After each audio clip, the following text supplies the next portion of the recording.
అమరావతి ప్రాంత రైతుగా మీరు గతంలో ఎప్పుడైనా సరే ఇంత ఫ్లడ్ చూసారా? ఇప్పుడు దాదాపుగా 20 సెంటీమీటర్లు వర్షం పడిందండి. మరి వర్షం పడ్డా కానీ మరి అమరావతి మునిగింది అని చెప్పి పేటీఎం బ్యాచ్ ₹5 బ్యాచ్ ఉందిలేండి. ఈ ₹5 బ్యాచ్ మార్పింగ్ చేసి హైకోర్టునే బొమ్మ పెడదాం, చుట్టూతో వాటర్ పెడదాం, మార్పింగ్ చేసి అమరావతి మునిగింది అంటున్నారు. నేను సవాలు ఇస్తున్నా అమరావతి రైతుగా, ఒరే మొండాలంజవాడగలారా, ఇక్కడికి రాండి. ఎక్కడ మునిగిందో ఏందో హైకోర్టు కానీ, సచివాలయం కానీ, విట్టు కానీ, ఎస్ఆర్ఎం కానీ, అమృత కానీ ఎక్కడన్నా కానీ నీళ్లు మునిగినట్టు కానీ 29 గ్రామాల్లో ఎక్కడైనా వాటర్ వచ్చినట్టు కానీ నిరూపిస్తే నేను దేనికైనా సిద్ధం. ఇటువంటి పనికిమాలి పేటీఎం బ్యాచ్ అసలు మాట్లాడితే అమరావతి అంటారు. అసలు అమరావతి అంటే వాళ్ళకి నిద్రపోతున్నా కానీ కళ్ళకు వస్తుంది అమరావతి అనే మాట. అసలు ఏదన్నా కానీ మునిగింది అంటారు. ఇది కరెక్ట్ కాదు. అసలు ఈ 5 సంవత్సరాలు చేసిన మహానుభావుడు, పరిపాలన చేసిన మహానుభావుడు కనీసంగా పాలవాగు కానీ, కొండవీటి వాగు కానీ, కోటేలు వాగు కానీ కనీసంగా ఒక బొచ్చె మట్టి కానీ ఎక్కడ తూటికాడని తీసిన పాపాన పోయాడా? ఏ రకంగా కానీ ముంచాలని ఆలోచన తప్పితే వేరేం లేదు. నిన్న మాజీ ముఖ్యమంత్రి వాగుతున్నాడు విజయవాడలో. బుడమేరంట అక్కడ చంద్రబాబు గారి ఇల్లు మునిగిద్దని ఆడ బుడమేరుని కట్టదించారంట. అసలు అతను తెలిసే మాట్లాడుతున్నాడు. అసలు బుడమేరు ఏడుంది, చంద్రబాబు ఇల్లు ఎక్కడుంది? అసలు ఇటువంటి పనికిమాలిన మాటలు మాట్లాడి జనాల్ని పిచ్చివాడిని చేస్తున్నాడు. అతనికి ఎడితిరిగి పిచ్చెక్కే లండన్ నుంచి మందులు వేసుకుంటున్నాడు ఎడితిరిగి తీసుకొచ్చి.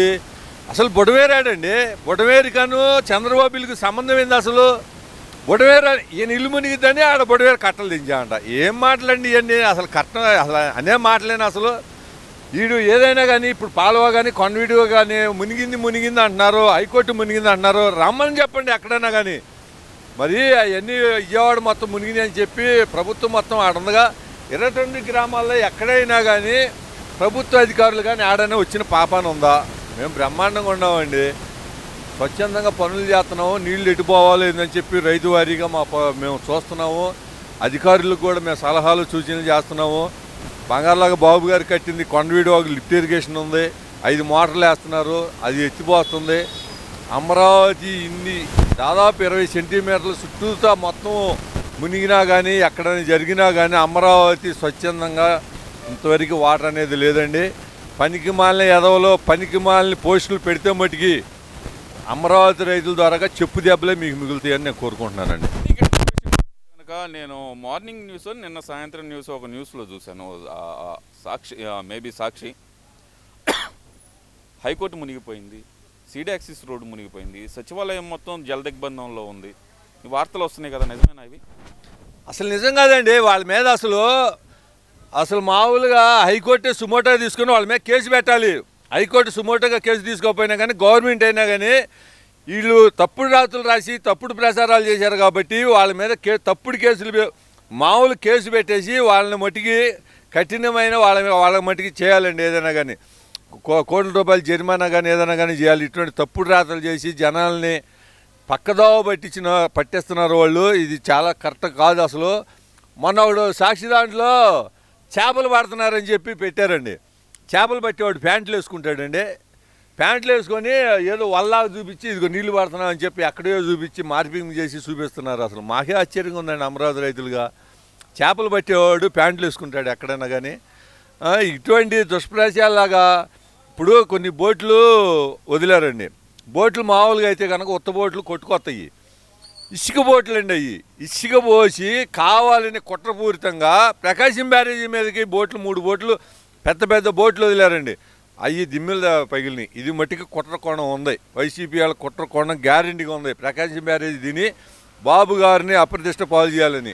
ఆయనకి ఏం అవసరం అండి? 74 సంవత్సరాలు ఆయన రేత్రి పగలు నిద్ర లేకుండా 2 గంటలు కూడా నిద్రపోకుండా ఆయన చేస్తున్నాడంటే ఆయన చూసి మేము చాలా నేర్చుకోవాల్సింది ఉందండి. ఆయన ఒక పని రాక్షసుడండి.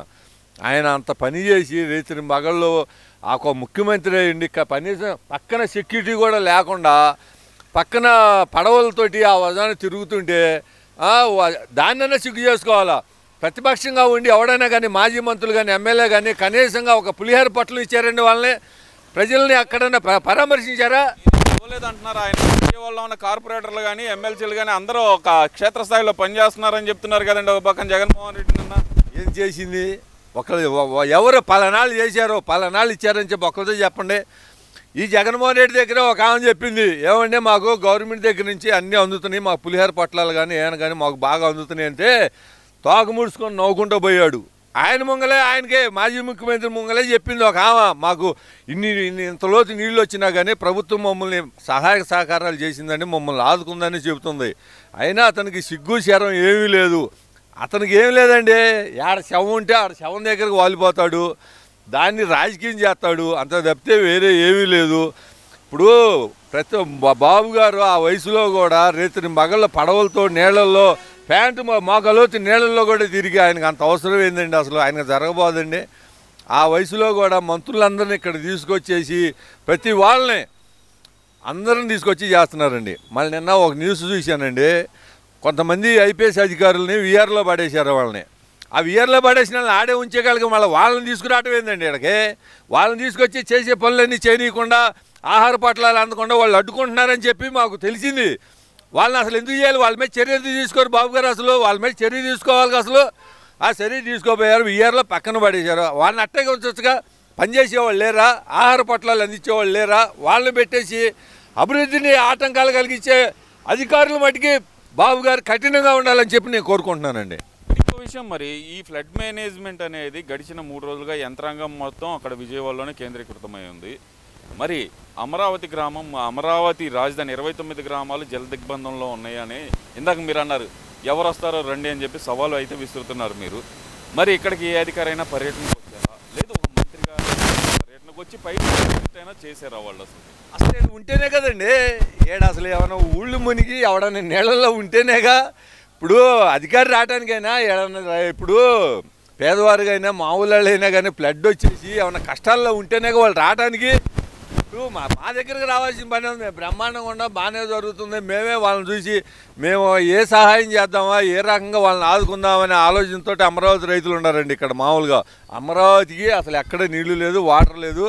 మామూలుగా ఈ పాలవాగు, కొండవీటి వాగు పైనుంచి దాదాపు పెరంగపురం దగ్గర నుంచి కొండవీటి వాగు వస్తుంది. అది లామ్ మీదుగా ఆ నీరు అటు వాటర్ వస్తుంది. ఇటు పాలవాగేమో అనంతారం దగ్గర నుంచి ఆ నీరు వస్తుంది. అది మామూలుగా ఎప్పటి నుంచో ఉండదు, ఆ వాటర్ పోతూ ఉంటుంది. అవన్నీ జరుగుతూ ఉంటాయి, సహజం అండి. అవి వాటిని చూసి కూడా అమరావతి మునిగింది, ఈ మునిగింది, సచివాలయం మునిగింది అంటున్నారు. నిన్న ఎస్ఆర్ఎం కాలేజీలో ఈ ఇంజనీరింగ్ చదివిన వాళ్ళకి సర్టిఫికెట్లు కొన్ని వందల మందికి ఇచ్చారండి. ఆ కార్యక్రమం జరిగింది. అసలు మామూలుగా ఏడ ఫ్లడ్ జరిగితే కనుక పోగలుగుతారు అక్కడికి.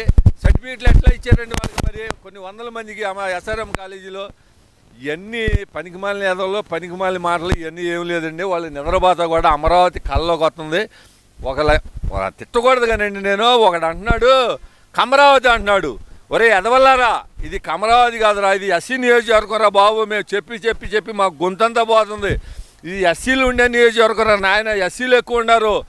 తర్వాత రెడ్డులరా బాబు, కమ్మారు ఉంది చాలా తక్కువరా నాయన. మీరు ఎన్ని మాట చెప్పినా కానీ లెక్కలేదు. అసలు కమ్మారు కంటే కూడా రెడ్లు ఎక్కువ ఉండారు బాబు. భూములు ఇచ్చిన వాళ్ళు కూడా పక్కన మందనంలో ఉన్నాడు విష్ణుముక్కల సుబ్బారావు, ఆయన 150 ఎకరం ఇచ్చాడు రా బాబు. నాయుళ్ళు మాట్లాడితే కమ్మారు అని చెప్పి మామే పడేడుతారు. ఇంద్ర ఎదవల్లారా, కమ్మడు అనేవాడు తినే అన్నంలో కూడా సగం తీసి పెడతాడు రా వాడు. వాళ్ళని చూసి మీరు ఇప్పుడు కూడా వాళ్ళమే పడేడుతారు దరిద్రులారా.